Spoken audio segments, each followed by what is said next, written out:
शायराना अंदाज में कहना चाहेंगे, ना संघर्ष ना तकलीफ तो फिर क्या मजा है जीने में, तूफान भी थम जाएगा जब लक्ष्य रहेगा सीने। तो आइए, स्वागत है आपके अपने YouTube चैनल नौकरी एक्सप्रेस में, और मैं सहनसा यादव। तो दोस्तों, आज के क्लास में परसेंटेज का 7वां वीडियो मैं आप लोगों के बीच लेकर आया। तो जैसे पीछे वाले सारे वीडियो में सवाल के नस को तोड़े थे, वैसे ही अब सवाल को फोड़ेंगे। आज स्टार्ट हो रहा है सेक्शन सी। देखिएगा सवाल। तो चलिए, सवाल कह रहा है x y से 20% अधिक है। x जो है y से 20% अधिक है। अगर x का मान 450 है तो y x से कितना प्रतिशत कम है। देखिए, प्रतिशत में ही पूछा है, प्रतिशत में सवाल पूछा है।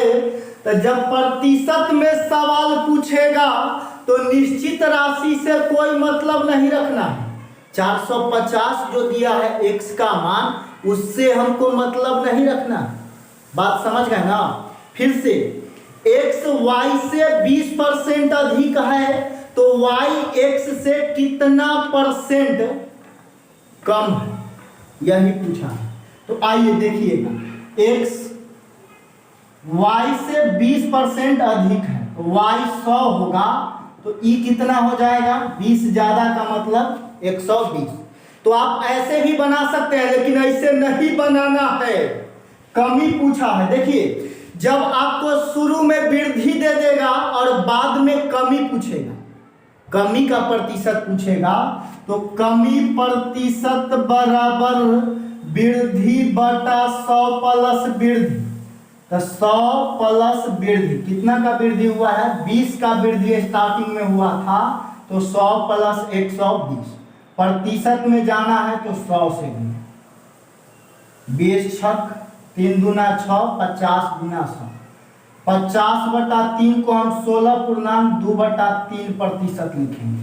तो x y से 20% अधिक है तो y x से 16.2/3% कम होगा। समझ में आया कि नहीं? रेशियो वाला रूल लीजिएगा, लंबा हो जाएगा, इसीलिए शॉर्ट में बनाइए सवाल। आइए, अब अगला सवाल को फाड़ के रख देते हैं। देखिएगा सवाल। अगला सवाल है, अरविंद के आय में 25% का वृद्धि कर दी जाए। अरविंद के आय 25% बढ़ा दिया गया है, और आगे कह रहा है पुनः, मतलब फिर से, उसके आय में कितना प्रतिशत का कमी कर दिया जाए कि प्रारंभिक आय प्राप्त हो जाए। देखिए, पहले वृद्धि किया है, अब फिर बोल रहा है कितना परसेंट का कमी किया जाए कि पहले जैसा आय हो जाए। वृद्धि किया है, क्या पूछ रहा है? कमी। तो वही रूल लगेगा, कमी बराबर कमी प्रतिशत बराबर वृद्धि। तो 25 का वृद्धि, अब बटा में 100 प्लस वृद्धि, तो 100 प्लस 25 का वृद्धि है तो 100 प्लस 25, 125। प्रतिशत में जाना है तो 100 से गुना कर दिए, काट पीट मचा दीजिए। 25 पचे 5 से 20 बार, तो कितना का कमी करना पड़ेगा पहले जैसा आय करने के लिए? 20% का। देख रहे हैं ना कैसे सवाल का गर्दन तोड़ा जा रहा है? इस सवाल तो 5 सेकंड में बनेगा। आइए, अब अगला सवाल को ऐसे ही गर्दा उड़ा देते हैं। अगला सवाल कह रहा है, किसी आयत की लंबाई और चौड़ाई में क्रमशः, लंबाई और चौड़ाई क्रमशः 38 मीटर तथा 10 मीटर है। आयत का लंबाई 38 मीटर और चौड़ाई 10 मीटर है। आगे कह रहा है, अगर उसके चौड़ाई को 30% घटा दिया जाए। देखिए, चौड़ाई को 30% घटाया जाए, चौड़ाई को 20 से इंडिकेट करते हैं, घटा दिया जाए तो लंबाई को कितना बढ़ाया जाए कि क्षेत्रफल में कोई परिवर्तन नहीं होगा। देखिए, चौड़ाई को घटाया है और लंबाई को बढ़ाना है। शुरू में घटाया है अब बाद में बढ़ाने के लिए कह रहा है, तब वृद्धि प्रतिशत पूछ रहा है। तब वृद्धि प्रतिशत बराबर कमी बटा, देखिए कमी रहता था, कमी पूछता था तो कमी प्रतिशत बराबर वृद्धि बटा 100 प्लस वृद्धि और गुना 100 कर देते थे। लेकिन यहाँ वृद्धि पूछ रहा है तो वृद्धि प्रतिशत बराबर कमी बटा 100 माइनस कमी और गुना 100, यही आंसर हो गया। तो 30 बटा 100 में से 30 घटेगा 70 गुना 100, 0 से 0 खत्म, 300 बटा 7 आ रहा है। बात समझ में आया कि नहीं? देखिए 42.6 बटा 7% का क्या करना पड़ेगा? वृद्धि। चौड़ाई में 30% का कमी कर दिया गया, तब पहले जैसा क्षेत्रफल रखने के लिए लंबाई को इतना परसेंट बढ़ाना पड़ेगा। देख रहे हैं सवाल का नस टूटा कि नहीं? एकदम गर्दन उर्दन तोड़ देना है, ऑपरेशन और कर देना है। चलिए देखिए अगला सवाल, ध्यान देंगे, गौर फरमाएंगे। कह रहा है चीनी के मूल्य में 50% की वृद्धि कर दिया जाए तो एक गृहिणी को इसके खपत में कितना परसेंट का कमी कर देना चाहिए कि होने वाला खर्च में कोई परिवर्तन न हो। देखिए मूल्य जो है 50% क्या किया गया है? बढ़ाया गया है। मूल्य पहले 100 के अनुपात में रहा होगा तो अब 50 बढ़ा तो कितना हो जाएगा मूल्य? 150। अब 150 होना जाएगा भाई। तो कह रहा है ना कि जितना पहले खर्च हो रहा था चीनी खाने में, जैसे आप घर में चीनी खाते हैं तो पहले 100 रुपया का चीनी खा रहे थे हर महीना, तो दाम बढ़ गया है फिर भी आपको 100 रुपया का चीनी खाना, तब ना मूल्य में कोई परिवर्तन नहीं होगा। तो क्या करिएगा, जब दाम बढ़ेगा तो खपत में कमी करना पड़ेगा कि नहीं? बोलिए बोलिए, पड़ेगा कि नहीं? पड़ेगा ना। तो ध्यान में रखिएगा, जब जेबी से होने वाला खर्च, जेबी से होने वाला खर्च में कोई परिवर्तन नहीं करना है तो खपत में क्या करना पड़ेगा? कमी करना पड़ेगा। मूल्य बढ़ेगा तो कमी करना पड़ेगा और मूल्य घटेगा तो खपत में वृद्धि करना पड़ेगा। तो देखिए ऐसे सवाल में खपत निकालना है तो खपत जो होगा ये दोनों का उल्टा होगा, दोनों उलट जाएगा। बात समझ में आया? अब देखिए इसको काटेंगे, 50 किया और 50 दूना, लेकिन कह रहा है खपत में कितना परसेंट का कमी करना पड़ेगा? कमी देखिए पहले 3 किलो खाते थे अब 2 किलो खा रहे हैं, तो कितना का कमी करना पड़ेगा? 1 का कमी। तो 1 का खपत में कमी करना पड़ेगा कितना में? 3 में 1 का कमी, प्रतिशत में पूछ रहा है तो 100 से इसी को कैलकुलेट करेंगे तो 1 गुना 100, 100 बटा 3, तो 33.1/3%। देखिए मूल्य बढ़ा है 50%, तो पहले जितना खर्च अभी भी करने के लिए खपत में इतना परसेंट का कमी करना पड़ेगा। बोलिए कोई दिक्कत है? कौनो दिक्कत नहीं होना चाहिए। बात समझ में आ रहा है कि नहीं? एकदम इस सवाल सीबीएसई वाली गर्लफ्रेंड के तरह है, 5 सेकंड में पटा लीजिए, मतलब बना लीजिए। अगला सवाल है, करा चीनी के मूल्य में 32% की वृद्धि होने के कारण एक गृहिणी इसके खपत में कितना परसेंट का कमी करे कि चीनी पर होने वाले खर्च में कोई परिवर्तन नहीं? देखिए मूल्य में 32% का वृद्धि हुआ है, इसका मतलब पहले दाम 100 रहा होगा अब मूल 32 बढ़ेगा तो अब नए का मूल 132 हो जाएगा। पहले मूल का रेशियो 100 और अब हो गया मूल का रेशियो 132। अब देखिए खपत में आना है, तो जब जेब से होने वाला खर्च में कोई परिवर्तन नहीं होगा तो मूल के रेशियो को पलट दीजिएगा तो खपत का रेशियो हो जाएगा। बोलिए पूरा पूरा घुस रहा है कि नहीं दिमाग के अंदर, जा रहा है ना? तो उलट दीजिए 132 अनुपात 100, कोई दिक्कत नहीं। आगे कह रहा है खर्च खपत में कितना प्रतिशत का कमी करना पड़ेगा। तो देखिए खपत अब पहले 132 होता था, अब 100 हो रहा है, तो कमी हो रहा है ना। 32 का कमी करना पड़ेगा, कितना में? 132 में 32 का कमी करेंगे, प्रतिशत में जाना है तो 100 से। खपत में कमी का प्रतिशत पूछा है, प्रतिशत में जाना है 100 से गुना। अब इसी को कटाई पिटाई करिएगा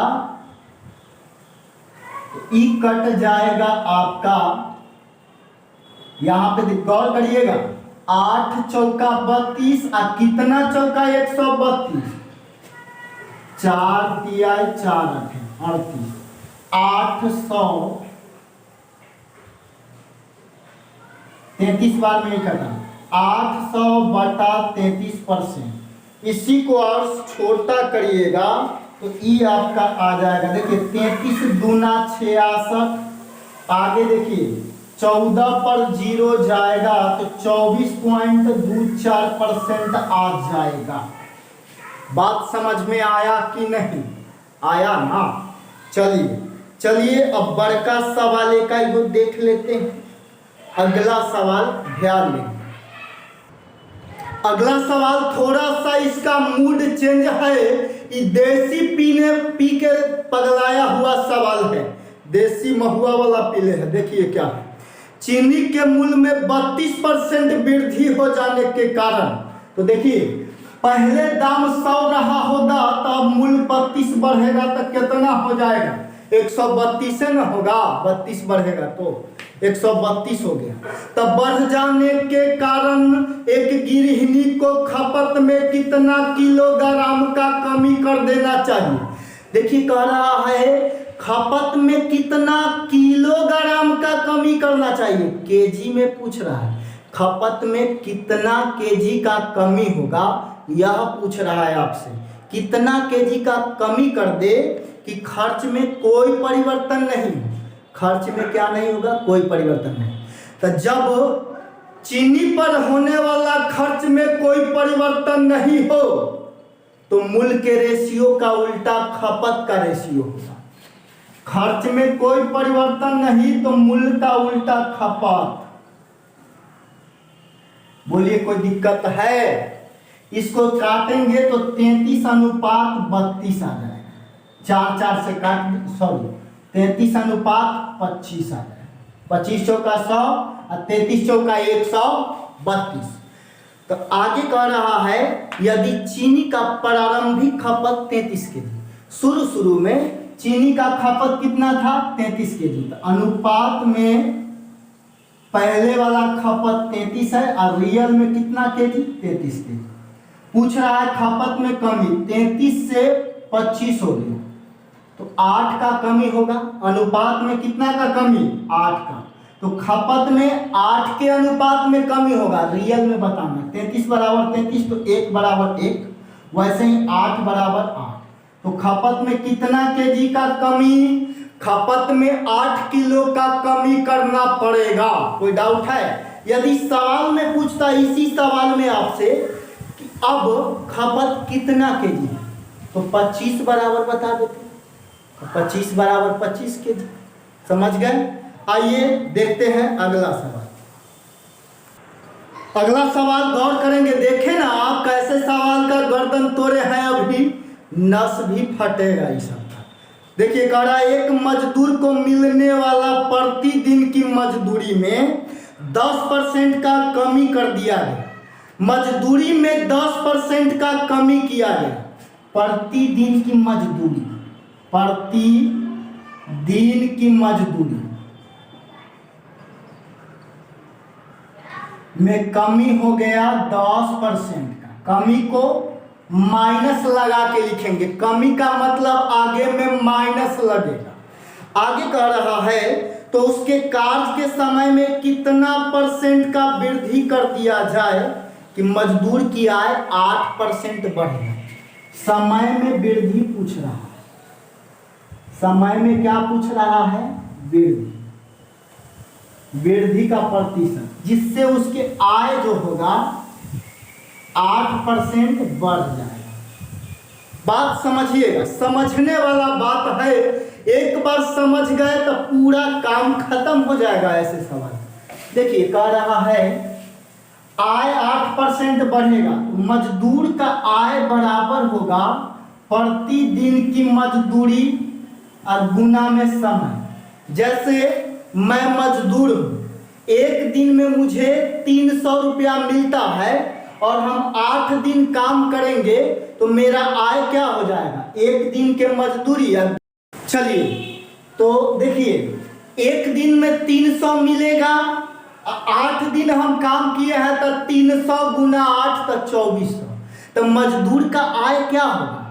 प्रतिदिन की मजदूरी गुना समय। तो देखिए, प्रतिदिन की मजदूरी में 10% का कमी और समय में वृद्धि का प्रतिशत पूछ रहा है, जबकि आय 8% बढ़ गया। समय में मान लेते हैं कि 1% का वृद्धि किया है। कितना का वृद्धि? 1% का। तो x बराबर ही बताना है, समय में वृद्धि का प्रतिशत बताना है।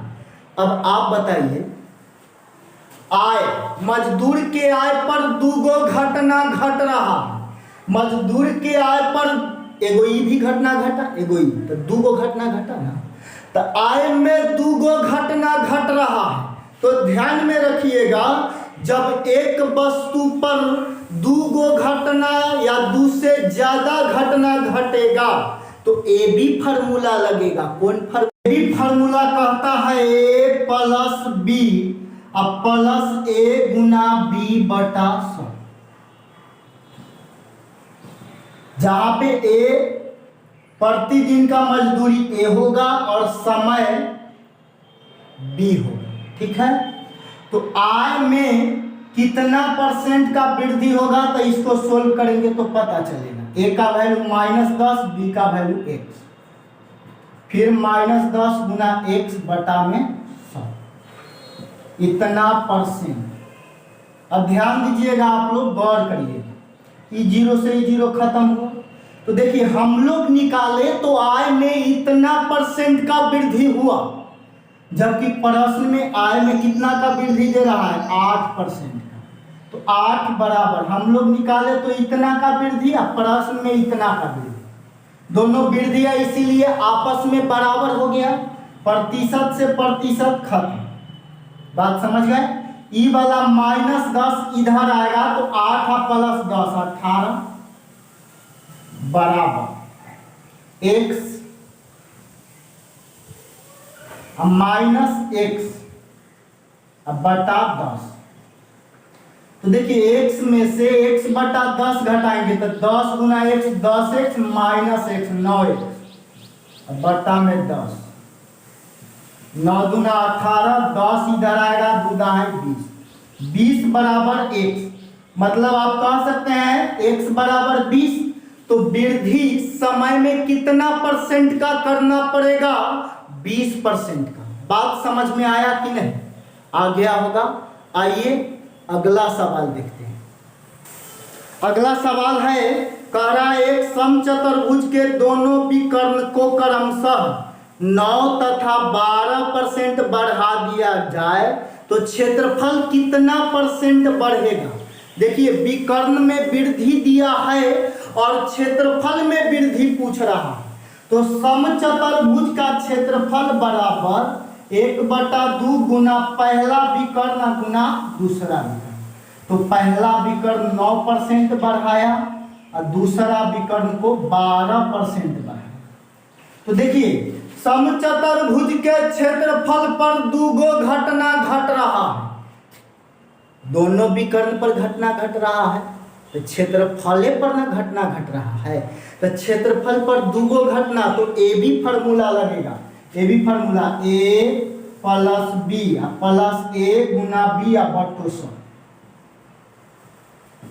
इतना परसेंट का क्या होगा, क्षेत्रफल में वृद्धि होगा। 9 12 21 अब 12 नमा 108 बटा 100 बट्टा 100 का मतलब ऊपर 2 अंक बाद दशमलव, तो 21 आए 22.08% का समचतुर्भुज के क्षेत्रफल में वृद्धि होगा। कोई डाउट? एक सवाल और ऐसा बताते हैं हम आपको। अगला सवाल गौर फरमाइएगा, आप सीख चुके हैं, आपको बस केवल एक ही काम बचा है, आप केवल सवाल को गर्दन तोड़ के फेंक दीजिए, दूसरा कोई काम नहीं बचा। कह रहा है किसी समांतर चतुर्भुज के आधार को 50% घटाया जाता है। समांतर चतुर्भुज का आधार 50% घटाया गया, आधार में 50% का कमी किया गया। और आगे बोल रहा है ऊंचाई 40% घटाया गया, ऊंचाई भी 40% घटा दी, आधारों घटाया ऊंचाइयों घटा दिया। तो कह रहा है आपको क्षेत्रफल में कितना परसेंट का कमी होगा। तो आप बताइए, समांतर चतुर्भुज का क्षेत्रफल बराबर आधार गुना ऊंचाई होता है ना। कह रहा है क्षेत्रफल में कमी बताना है, तो आप सीधा सीधा देसी अंदाज में कह सकते हैं कि समांतर चतुर्भुज के क्षेत्रफल पर दूगो घटना घट रहा है, क्योंकि क्षेत्रफल आधार गुना ऊंचाई, दूगो घटना घट रहा है। तो यहाँ पे ए बी फार्मूला लगेगा, ए प्लस बी प्लस ए गुना बी बटा 100%। माइनस माइनस दो रसगुल्ला खत्म, -50 -40 -90 अब 5 चौका 20, 90 कर्जा 20 कमा के आ गए तो 70 कर्जा बचेगा। माइनस में आया है मतलब क्षेत्रफल में 70% का कमी होगा। बोलिए कोई दिक्कत है? तो मेरे हिसाब से अब आपको कोई दिक्कत नहीं होगा। पूरा परसेंटेज पर हाथ दिए, आज पूरा खत्म हो गया। 7वां वीडियो था, बात समझ गए होंगे। तो चलिए मिलेंगे हम आपसे फिर अगले वीडियो में, तब तक के लिए thank you, best of luck, bye, Jai Hind.